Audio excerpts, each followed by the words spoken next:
Chapter 7, this is the second part to Taming Master. Please go watch the first part. In the level 20 town, Ian was showing off his summon, Lai. He is all swagged out. He is here for a Goblin subjugation quest which gives a doubled amount of experience. He talks to Raphael NPC which he gains a Goblin subjugation at a canyon, but there was a party requirement. Here comes the problem, he doesn't have any friends.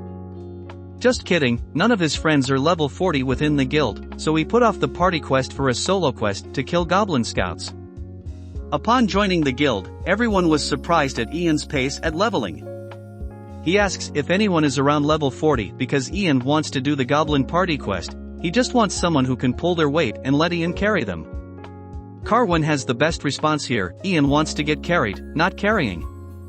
Eventually, Carwin introduced a female whose combat class is priestess and artisan class is cook.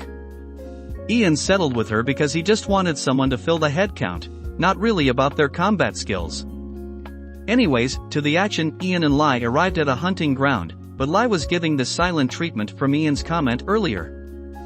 We get a surprise that Lai is going through an evolution. Red lightning wrapped around Lai, and he turned into a glorious blood red-maned wolf. His transformation kind of looks like Lycanroc from Pokemon. The newly evolved Lai gained a 15% lifesteal unique ability and bleed effect on critical hits. Ian was super happy at Lai's evolution from a normal rank to a rare rank, but the better news is that he can still evolve. Now with a proper evolution, Lai was finally big enough for Ian to ride on. They arrived at the Goblin Canyon very quickly. Ian activated the Winds and Warriors Blessing which increased Lai's agility and attack. Lai charged into 3 Goblin scouts, and he quickly chomped down one of them. The level 40 Goblin was one-tapped by Lai, but the 2 Goblins attacked back which knocked Lai's health to 60%. However, this was not a concern because his newest lifesteal ability came in clutch with recovering 15% of the output damage. Lai healed about 74 points every attack. With the last Goblin remaining, Lai got a critical hit which overhealed him. Ian was lucky to have Lai as his carry, and my man is just chilling around getting his levels boosted by his summons.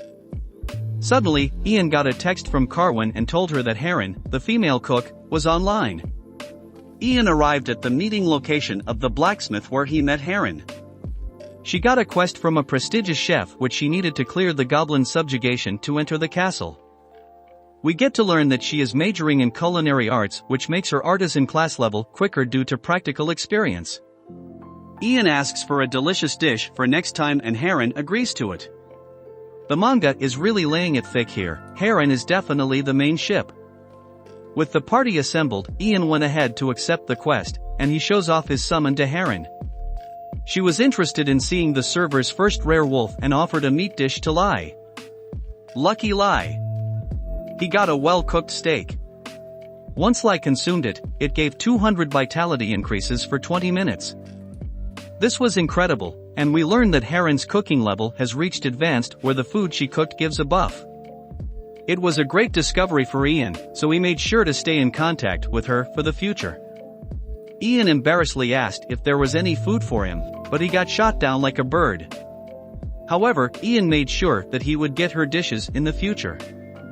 Anyways, they get to the Somer Canyon and meet up with an NPC party to take down Goblin's nest. They enter battle, and Ian and Heron had a plan where Heron will protect herself with the shield tanking the aggro of the goblins while Ian and Lai will be doing the damage. Once the plan was in action, Lai was farming all the goblins like they are just some ants to be stepped on. With this strategy, Ian quickly leveled up twice to 27. Here, Ian and Lai are attracting the attention of these 3 higher-leveled players. They analyzed that his combat ability is above people who are level 60, so they arrived at the theory that Lai is a type of artifact summoning. The blonde-haired guy determined that they are the best kind of prey where the healer isn't good at the game and Ian isn't too powerful without the wolf, so they decided to kill them for their assumed summoner's artifact which could be sold for 20 million at least. That guy said he has a good plan, but little does he know, he was messing with the main character. Back to Ian and Heron, his level is almost 30 which is when a player could get 2 special class skills. He hoped he could get a skill for capturing, but Heron was in trouble with her low mana, so Ian ordered Lai to protect her while she rests. Here is our cute panel for chapter 10 which made Ian jealous, and here is the funny panel of this chapter. Now, they have gotten to the goblin's nest where the goblin chief lives. Lai cleared a path of goblins to get to the chief, and even with a critical damage to the chief, it was only 0.7% of the boss's health. The NPC leader was great, dealing 30% of the goblin chief's health. Now Ian and Lai regrouped to counterattack the chief together. Lai's job was to dodge and control the chief's attacks while Ian was meant to snipe the chief from afar. Putting their combination together, Ian released his arrow. The arrow was a headshot and killed the chief. With this quest finished, Ian reached level 30 and he has learned a skill called Spatial Exchange and assigned skill to Familiar. The skill assigned skill to Familiar is what it says. A random skill gets assigned to the Familiar for 20 potential stats. The Spatial Exchange makes Ian allowed to be swapped with one of his summons and it has a skill cooltime of 3 minutes. The Spatial Exchange is a great skill for Ian. Heron comes over and thanks Ian for carrying her for this needed quest, and the three of them were having their bonding moments. Suddenly the party of three walked up to Ian, Heron, and Lai. The blonde-haired guy was called Rookin and offered to start another quest with them. They said it was a hidden quest related to the camp quest, but Ian already knew it was the Goblin High Priest quest because he had already cleared it before. Ian knew something was up with them offering to do the High Priest quest while they were level 50. Rookin starts complimenting Ian's strong summoner's artifact, so if Ian joins them, they can clear the quest. Ian knew what was up once they said about Ian's non-existent summoner's artifact. They were going to kill them at the High Priest quest. Ian messages Heron through in-game texting, and he tells Heron that they are going to PK Ian for what they presumed money. Heron does what Ian told her to do, and Rookin thought they were trapping them, but Ian had a reverse Uno card under his belt. Cut to the professor in Kalen. He was amazed at everything about Kalen's nature, and we get to know that the professor is also a summoner. His wolf was darker in color than Lai, and the professor fed him a piece of raw meat. Now to the real action. Rookin was drooling over his plans to kill Ian. He already imagined himself on top of the treasures. Ian hatches the plan right before the boss room, and they would jump back once the prison's iron bars come down. With Lai taking the lead, and the players following behind Lai, Ian grabs Heron and jumps back at the perfect time, which they narrowly dodged the bars. But wait, can we get a good zoom in on this panel, just for research?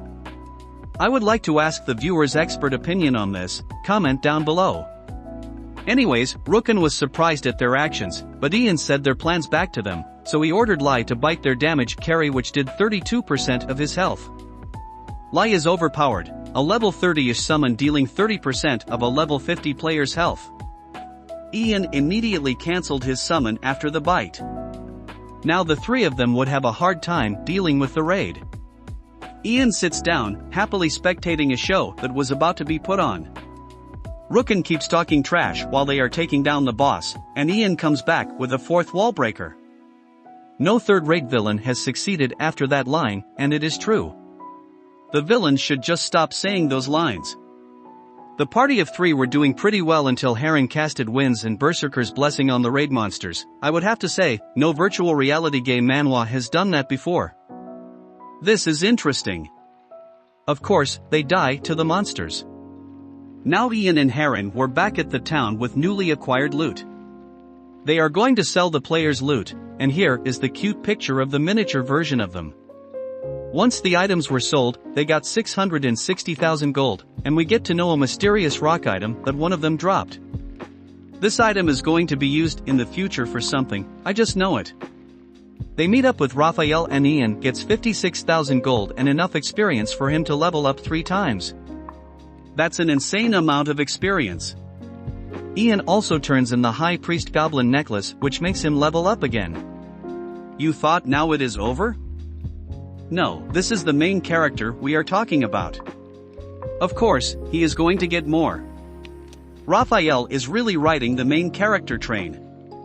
He gave Ian a paper item which you guys will know in the next episode. This is Taming Master chapter 7 through 13. See ya next time. Peace.